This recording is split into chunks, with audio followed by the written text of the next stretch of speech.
अस्सलाम वालेकुम। प्रोग्राम मेरी आवाज़ के साथ असमत हाशवानी पोली क्लिनिक हॉस्पिटल इस्लामाबाद से हाज़िर है। नाज़रीन, आपने देखा कि कुछ अरसा पहले कोविड-19 का बहुत शोर था और बहुत ज़्यादा मरीज़ पूरी दुनिया में देखे गए, जिसमें पाकिस्तान भी मुतासरीन में शामिल हुआ। लेकिन जब भी सितंबर, अक्टूबर, नवंबर ये 3 महीने आते हैं तो डेंगू वायरस का भी यहाँ पे ख़तरा बढ़ जाता है। यहाँ पे इस वक्त गौरी टाउन में, अलीपुर फराश में, देही इलाकों में, कच्ची बस्तियों में बहुत ज़्यादा डेंगू का मरीज़ आ रहा है। वज़ीर आज़म पाकिस्तान और हुकूमत की ये पूरी तरह हिदायत है हॉस्पिटल्स को और कि वो डेंगू के मरीज़ों का इलाज करें और उसके लिए यहाँ पे क्या इंतज़ामात हैं, कितने वार्ड हैं, पेशेंट को किस तरह डील किया जाता है, डॉक्टर क्या कहते हैं, सब इंतज़ामात आपको दिखाएंगे। यहाँ पे डेंगू के जो इंचार्ज डॉक्टर हैं उनसे बात हो, यहाँ पे जो एग्जीक्यूटिव डायरेक्टर हैं शाहिद साहब, उनसे भी हम बात करने की कोशिश करेंगे। आइए नाजरीन, मेरे साथ चलिए। नाजरीन, इसके बारे में इनको शक है कि ये भी डेंगू का पेशेंट है। क्या हुआ था, किस तरीके से आप गिर पड़े या किस तरह? थोड़ा सा टेम्परेचर ज़्यादा हो गया था, तो रात को तो कुछ ज़्यादा प्रॉब्लम थी, तो सुबह मैं हॉस्पिटल में आया था, तो मेरा उस वक्त जो टेम्परेचर था 105 था, 104 105। अभी रिपोर्टें मिलने बाकी हैं, तो अभी देखते हैं जो रिपोर्ट आती है। तो फ़िलहाल बुखार तो थोड़ा सा टूटा, कोई इंजेक्शन वगैरह दिए डॉक्टर साहब ने, तो अभी देखते हैं इंशाल्लाह। यही काम करना है कि फौरी तौर पर पेशेंट को इमरजेंसी में लाना है और उसके बाद डॉक्टर इसका ट्रीटमेंट करेगा, इसकी तशखीस होगी, इसकी रिपोर्टें चेक होंगी और उसके बाद इसका ट्रीटमेंट शुरू हो जाएगा। नाज़रीन, वफाकी दारुल हुकूमत का ये बड़ा हॉस्पिटल है पोली क्लिनिक। यहाँ पे जो डेंगू वायरस का यहाँ पे डेंगू वायरस का जो वार्ड है, ये देखें, आपको तफसीलात बताऊं, 22 लोग यहाँ पे आ सकते हैं, पेशेंट रख सकते हैं। इस वक्त ऑक्यूपाइड जो हैं वो 17 हैं, 5 अभी भी स्पेयर बेड हैं। आप इस वार्ड की हेड नर्स हैं, तो वो क्या तरीका होता है जब पेशेंट आते हैं, क्या करते हैं, कैसे आप दाखिल करते हैं? हमारे पास पेशेंट आ रहे हैं इस वक्त। जब से हमारी ये डेंगू वार्ड खुली है, हमारे पास 41 पेशेंट आ चुके हैं। जो सबसे पहले पेशेंट आता है, बच्चा आता है, खातून आती है, तो या मेल आता है, उसका कोई आप क्या टेम्परेचर चेक करते हैं, किस तरह आपको पता लगता है कि ये डेंगू का पेशेंट है? सर, पहले तो ओपीडी से पेशेंट हमारे पास आता है। जब ऊपर आता है वार्ड में एडमिट होता है, उसके लिए हम टेम्परेचर देखते हैं, बीपी करते हैं, सीपी लेते हैं, ब्लड सीपी लेते हैं। उसके बाद फिर जो भी होता है, अगर डेंगू का पेशेंट है तो जो अद्वियात चाहिए होती हैं इस पेशेंट को या जो इंजेक्शन चाहते हैं, आपके पास स्टॉक मौजूद होता है नाइट शिफ्ट में, खुसूसन अगर 2 बजे कहीं पेशेंट आ गया? सर, ऐसे है कि वैसे तो मैं अपनी सारी डिमांड जो है पेशेंट वाइज निकाल के जाती हूँ, लेकिन एक्स्ट्रा जो होती है ना वो भी मैं निकाल के जाती हूँ, ताकि अगर ज़रूरत पड़े तो मेरी बच्चियाँ जो हैं इस्तेमाल कर सकें। इसके अलावा अगर आपको मैं साइड रूम की तरफ लेके चलूं कि वार्ड में भी लोग मौजूद हैं, साइड रूम में भी पेशेंट हैं और ये एक पेशेंट है, इसको कब से तकलीफ़ है जी? बस इधर से लेके आए थे कि डेंगू हो गया था, उधर से बुखार था घर में। हाँ, अभी इधर से लेके आए थे डेंगू है।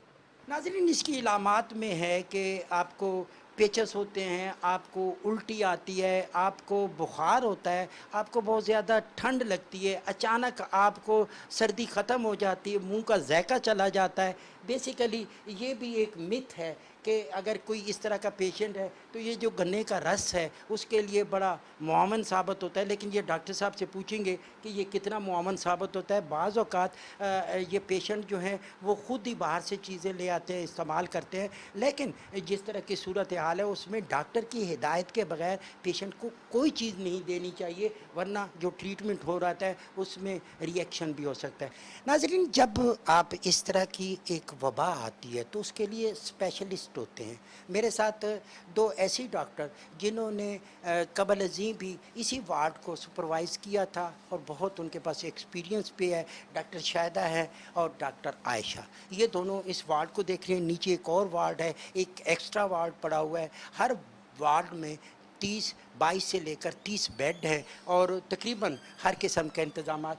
डॉक्टर शाहिदा, एक चीज़ हमने देखी कि जब पेशेंट आ जाता है घर में तो वो जिस तरह ट्रीटमेंट करता है, एक डेंगू के पेशेंट को जब एडमिट हो जाए, ग़िज़ा में क्या क्या चीज़ ज़रूरी है? ग़िज़ा में देखें, डेंगू में मेनली होता है कि फ्लूइड्स की कमी हो जाती है, पेशेंट को फ़ीवर हो जाता है जिसकी वजह से स्वेटिंग से भी लॉस हो जाता है फ्लूइड का। इसके अलावा पेशेंट शॉक में भी जा सकता है। तो ये है कि फ्लूइड इनटेक पेशेंट की ओरल इनटेक अच्छी होनी चाहिए, और ये है कि पेशेंट को अगर घर पे मॉनिटर कर रहे हैं तो कुछ साइंस होते हैं जो डेंजर साइंस होते हैं, ख़तरनाक सिम्टम्स जो हैं, जिनमें आता है कि पेशेंट को अगर परसिस्टेंटली पेन है, दर्द है जो टूट नहीं रहा, पेट में दर्द है, परसिस्टेंट वोमिटिंग है कि उसको उल्टियाँ होए जा रही हैं, कुछ खा पी नहीं पा रहा, या पेशेंट को जिस्म के किसी भी हिस्से से खून आने लग गया है, नाक से, कान से, छोटे पेशाब बड़े पेशाब से, या जिस्म पे दाग धब्बे बनने लगे, नील के निशान पड़ने लग गए, या पेशेंट जो है बेहोश हो रहा है, तो या सांस फूल रहा है, सांस, क्योंकि डेंगू में होता है कि पेट में और फेफड़ों में पानी जमा होना शुरू हो जाता है। तो ऐसे सिम्टम्स हैं, डेंजर सिम्टम्स हैं। ये जब ये सिम्टम्स डेवलप हो जाते हैं तो फिर पेशेंट घर पे मैनेज नहीं हो सकता। फिर अगर ऐसे सिम्टम्स डेवलप होते हैं तो पेशेंट को फ़ौरन अस्पताल लेकर आना है, उसको हॉस्पिटल मैनेजमेंट की ज़रूरत होती है। लेकिन जब जो पेशेंट्स घर पे मैनेज हो सकते हैं, उनमें मेन चीज़ होती है कि फ्लूइड इनटेक को इनकरेज करना, ज़्यादा से ज़्यादा पानी पिलाएं, जूसेस पिलाएं, फ्रूट्स खिलाएं, नरम ग़िज़ा खिलाएं जो पेशेंट टॉलरेट कर सकता है। और बाकी सिम्टोमेटिक ट्रीटमेंट में सिर्फ पैनाडोल होती है फ़ीवर के लिए। बुखार जब भी हो तो 2 गोलियाँ पैनाडोल की खिलानी होती है मरीज़ को। शायद बेसिक चीज़ें आपने बड़ी खूबसूरती से हमें बताई, आपने सुनी, इन पे अमल करना है। डॉक्टर आयशा, एक चीज़ हमने देखी कि बाज़ औक़ात नहीं, अक्सर औक़ात पेशेंट हो जाता है, कोई इस तरह डेंगू का शिकार हो जाता है, तो वहाँ पे घर में बैठे लोग, उनके वालिदैन, उनके अज़ीज़ ख़ुद से दवाइयाँ लेके मेडिकल स्टोर से या किसी अताई से वो देते हैं, तो उसका क्या नुकसानात क्या होते हैं? अताई डॉक्टरों से या ख़ुद इलाज करने से मुकम्मल परहेज़ करें। आपको डेंजर साइंस बता दी हैं। इट्सेल्फ ये इतनी ख़तरनाक बीमारी नहीं है अगर मरीज़ ने डेंजर साइंस डेवलप नहीं की है, ठीक है, ये ख़ुद सेल्फ रिजॉल्व हो जाती है। लेकिन ये कि खुदा न खासा मरीज़ ब्लीड करना शुरू कर देता है, उसके अलावा आप मरीज़ घर वाले जो हैं वो ख़ुद से देना शुरू कर देते हैं, तो ये मरीज़ के सिम्टम्स जो हैं वो वर्सन हो जाते हैं। डॉक्टर शैला, एक चीज़ मुझे और बताएं कि जब पेशेंट 2 किस्म के होते हैं, या बच्चा है या फिर बच्ची है या फिर मेल है, तो इसमें रेजिस्टेंस की कुव्वत सब में बराबर तो नहीं होती। इसकी क्या कैटेगरी होती है कि अगर कोई इस तरह का पेशेंट आता है तो उसमें बच्चों में ज़्यादा सिम्टम? ये है कि डेंगू में एज वाइज कोई इम्यूनिटी डेवलप नहीं होती। ये इसमें ये भी नहीं है कि ये स्पेसिफिक ग्रुप पॉपुलेशन का इम्यून है और ये नहीं है। ये बच्चों में भी होता है, बड़ों में भी होता है, और किस मतलब इक्वली दोनों को अफेक्ट करता है। हमने अगर अपने बच्चों को सेफ रखना है तो हमें कबल अज़ वक्त एहतियाती तदाबीर कुछ कर सकते हैं हम? देखें, ये मच्छर से फैलता है ना, मॉस्किटो से, तो ये प्रिवेंटेबल है ये डिज़ीज़। घर में ये सब मतलब साफ़ पानी में फैलता है। घर में कहीं पर भी पानी खड़ा ना होने दें, जमा ना होने दें। बारिश के मौसम में अभी यहाँ पर जब डेंगू का एपिडेमिक फैला हुआ है, इतने सारे हमारे पास पेशेंट्स आ रहे हैं, और कुछ एरियाज़ ऐसे हैं जहाँ पर बहुत ज़्यादा जहाँ से केसेस आ रहे हैं। मसलन वोरी टाउन से आ रहे हैं, अलीपुर फराश से आ रहे हैं, और G6 से आ रहे हैं। डॉक्टर शैला की बात को थोड़ा सा मैं आपकी तरफ आगे बढ़ाता हूँ कि ये जो डेंगू मच्छर होता है, इसकी ख़ास कोई पहचान होती है? क्योंकि औरतें या मेल उसको देख के पहचान भी सकते हैं, क्या पहचान होती है? ये है कि आम इंसान के लिए एक आम मच्छर और डेंगू मच्छर के दरमियान में फ़र्क करना एक बड़ा मतलब इस तरह की डिफ़िकल्ट बात है कि आम बंदा नहीं कर सकता। वैसे हम लोग ने कहा कि उनकी बैली पे वाइट से कलर की स्ट्राइप्स होती हैं, ठीक है, लेकिन वो एक इस तरह का जो स्पेशलिस्ट है वो वही बता सकता है। तो आम लोगों को सिर्फ हम ये इनकरेज करते हैं कि आपने मॉस्किटो बाइट से जो है वो बचना है। फुल स्लीव्स पहने, मॉस्किटो रिपेलेंट्स वगैरह इस्तेमाल करें। बच्चों को अगर आपने सुलाना है, एक तो सबसे पहली बात बाहर सुलाना है तो नेट वगैरह का इस्तेमाल करें। कुछ इस तरह की बातें हैं जो मच्छर के जितना आप काटने से ख़ुद को बचाएंगे उतना आप डेंगू को फैलने से जो है वो रोक सकते हैं। सब आप हमें कुछ बताएं कि इस वार्ड में कितने पेशेंट हैं आपके साथ? अच्छा, हमारे पास टोटल ये 5 बेड्स हैं। आईसीयू में 2 बेड्स हैं जो डेंगू वाले हैं, और आगे हमारा हाफ वार्ड हमने डेंगू के लिए रखा हुआ है, एलोकेट किया हुआ है। तो इसमें हमारे पास ये है कि आजकल बहुत टर्नओवर है डेंगू के पेशेंट्स का। डेली हमारे पास 20 to 30 बच्चे आ रहे हैं डेंगू के साथ, जिसमें हमारे पास डेली के 4 to 5 एडमिशन्स होते हैं, जिसमें हमारे पास ज़्यादातर प्लेटलेट्स कम होते हैं। 2 बच्चे हमारे पास डेंगू हेमरेजिक फ़ीवर के साथ आए थे, आईसीयू में एडमिट हुए थे, लेकिन वो क्रिटिकल फेज से निकल आए हैं। उसमें प्रॉपर मैनेजमेंट होती है, ब्लड प्रेशर मॉनिटरिंग है, फ्लूइड्स की मॉनिटरिंग है, और ब्लड सीपी हम लोग डेली के 3 CPs भेज रहे हैं बच्चों के। तो सारा कुछ हम हॉस्पिटल के अंदर ही कर रहे हैं। डॉक्टर आपदा, मुझे ये बताएं कि एक तो पेशेंट पहुंच जाता है यहाँ पे, उसका तो आप ट्रीटमेंट करते हैं।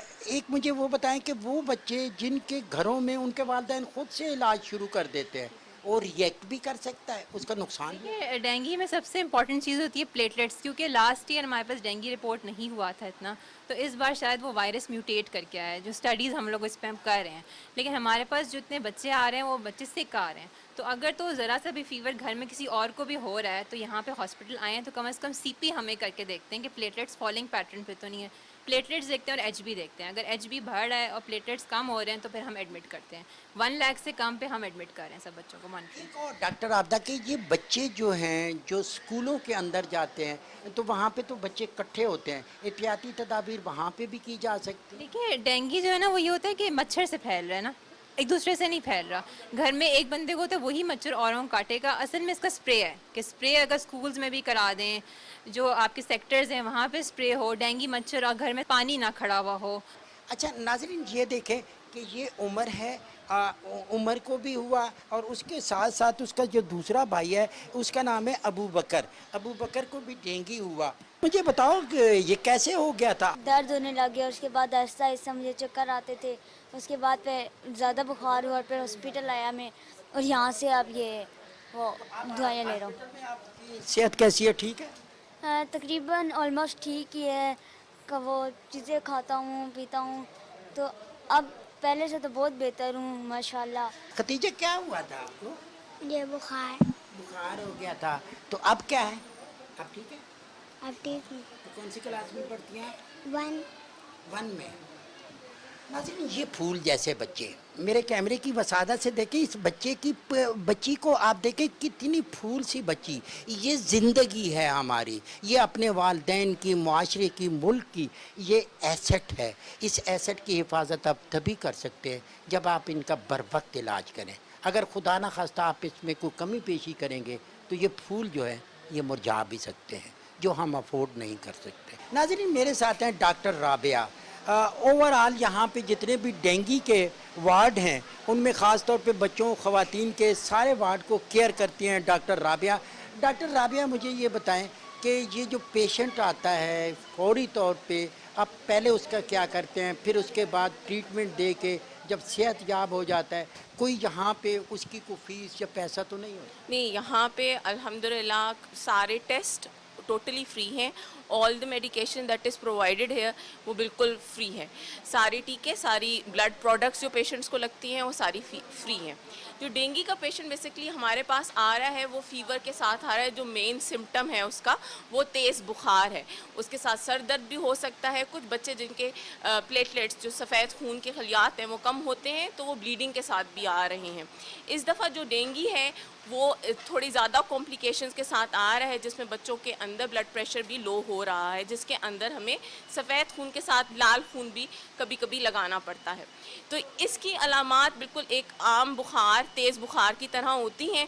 और जब हम उसके टेस्ट करते हैं तो उसमें हमें सबसे पहले इंडिकेशन जो आती है वो प्लेटलेट के गिरने की आती है। फिर हम उसके डेंगू स्पेसिफिक टेस्ट करते हैं जिसमें NS1 एंटीजन है और एंटीबॉडीज़ हैं, जो हमारे वार्ड में और हॉस्पिटल जो प्रोवाइड करा हुआ है टोटली फ्री है।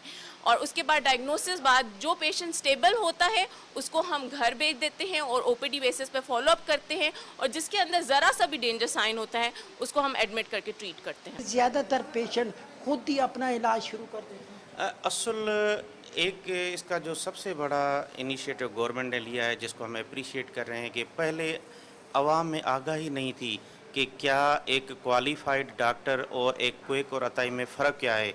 अब गवर्नमेंट ने ये एम्फसाइज़ किया, कम्युनिटी को बताया गया कि एक MBBS क्वालिफाइड डॉक्टर की जो मेडिकल एडवाइस होगी वो और एक आम एक्सपीरियंस अताई क्विक के में दिन रात का फ़र्क है। और उमूमन देखा गया है कि अब पहले वाली ट्रेंड चेंज हो रही है। अब देहात में, गांव में अगर कोई MBBS डॉक्टर मौजूद है और उसी के साथ कोई क्लिनिक है तो 90% लोग MBBS क्वालिफाइड डॉक्टर के पास जा रहे हैं। हाँ, 10% का रेशो अगर एवरेज हम देखें तो उस सूरत में वहाँ पे अताई या क्विक का ट्रेंड इसलिए ऐसे इलाकों में चल रहा है जहाँ पे कोई क्वालिफाइड डिस्पेंसरी, कोई हॉस्पिटल या ऐसा डॉक्टर अवेलेबल ना हो, एक ये। और दूसरा कि जो हमारे अनएजुकेटेड, लो IQ लोग हैं वो समझ रहे हैं कि जो भी हकीम है वो इस बीमारी का इलाज जानता है। हालांकि साइंस ने तरक्की कर ली, जैसे कोविड, डेंगू, ये एक मेडिकल इलनेस हैं, इनकी एक रिसर्च बेस्ड जो ट्रीटमेंट एक एलोपैथिक मेडिकल डॉक्टर करेगा, वो किसी आम अताई कोई के पास वो अप्रोच, वो डायग्नोसिस बनाना मुश्किल है।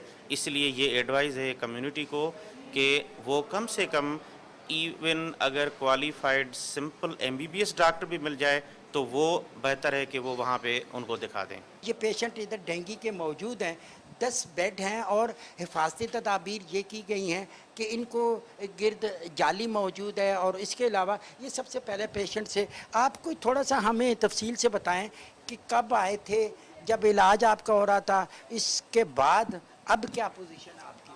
मैं कल शाम को आया हूँ अराउंड 4 बजे। उससे पहले तो टेम्परेचर में बहुत हाई था, बॉडी में बहुत पेन था, लेकिन द मोमेंट मैं एंटर हुआ हूँ तो ट्रीटमेंट जल्दी से स्टार्ट कर ली। मेरा एक्सरे हुआ, मेरा अल्ट्रासाउंड हुआ, 1-2 टेस्ट हुए और ट्रिप्स लग गई, तो now I am feeling very better, बहुत अच्छा है अल्हम्दुलिल्लाह। टांगों में दर्द, सर में दर्द, बहुत शिद्दत के 2-3 दिन, फिर वो टेस्ट करवाया तो डेंगू आ गया।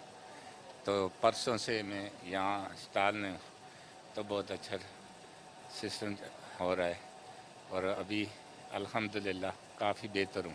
डॉक्टर साहब, इस वक्त डेंगू का, और हुकूमत भी बड़ी कॉन्शियस है, हेल्थ मिनिस्ट्री भी कॉन्शियस है, आपको अद्वियात भी, स्टॉक भी, सब चीज़ें मौजूद है, तो परेशानी तो नहीं? मिनिस्ट्री ऑफ हेल्थ की तरफ से हमें इंस्ट्रक्शन जो दी गई हैं, हम उसके मुताबिक हमने अपने बेड की भी अवेलेबिलिटी भी कर दी है, मेडिसिन भी हमारे पास वाफर मिकदार में है।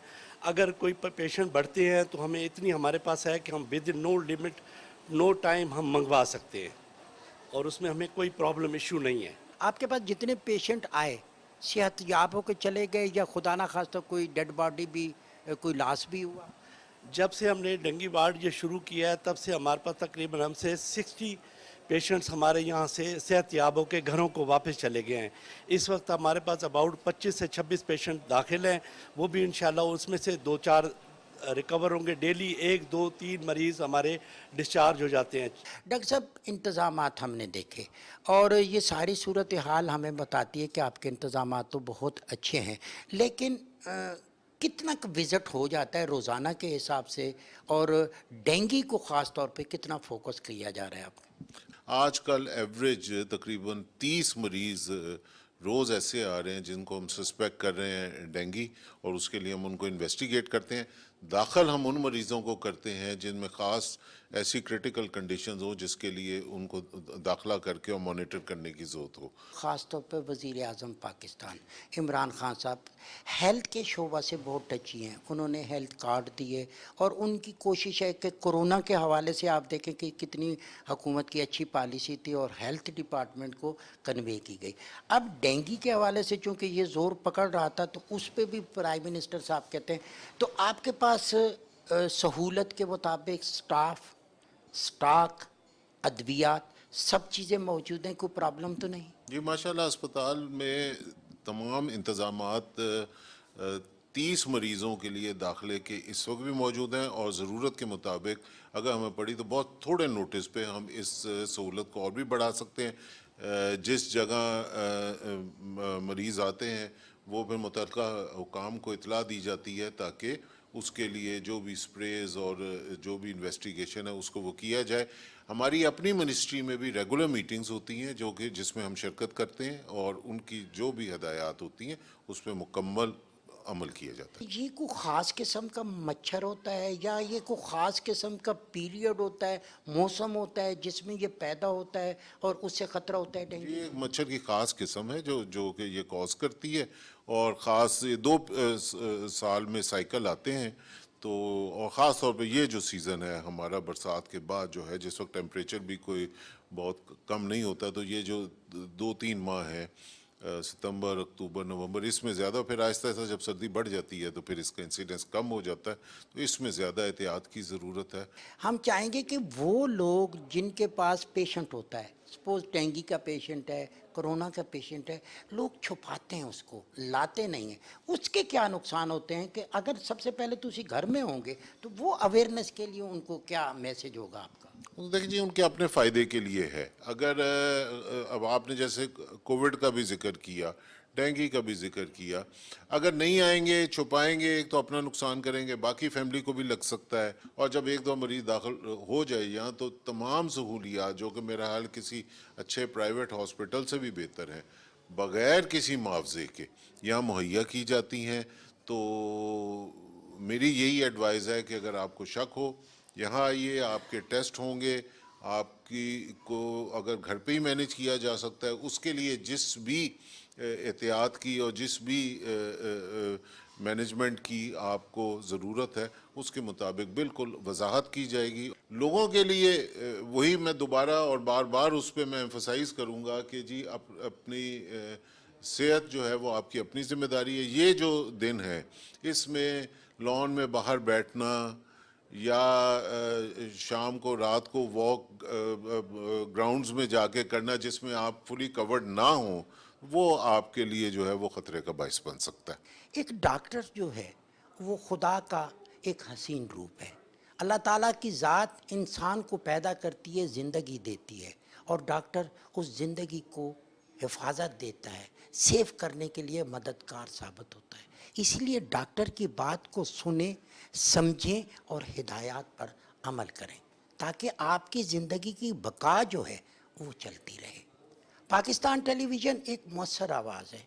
हम अवामी नौइयत के इसलिए प्रोग्राम पेश करते हैं ताकि आपको अवेयरनेस हो, आपको पता चल पाए और आप अपने प्यारे बच्चों और अपनी ज़ात की हिफाजत कर सकें। मेरी आवाज़ आपकी आवाज़ है, सबकी आवाज़ है। आइए नाज़रीन, आज इसी आवाज़ में सब आवाज़ें मिलाएं कि सेहत का ख्याल रखना है। हुकूमत की पॉलिसियाँ जो हैं सेहत के हवाले से, हॉस्पिटल के डॉक्टर्स की जो हिदायत हैं, उस हवाले से सब ने अमल करना है। इसी ख्वाहिश के साथ अस्मत हाशवानी को दीजिए इजाज़त। बहुत जल्द आपसे दोबारा मुलाकात होगी। अल्लाह ने के बाद।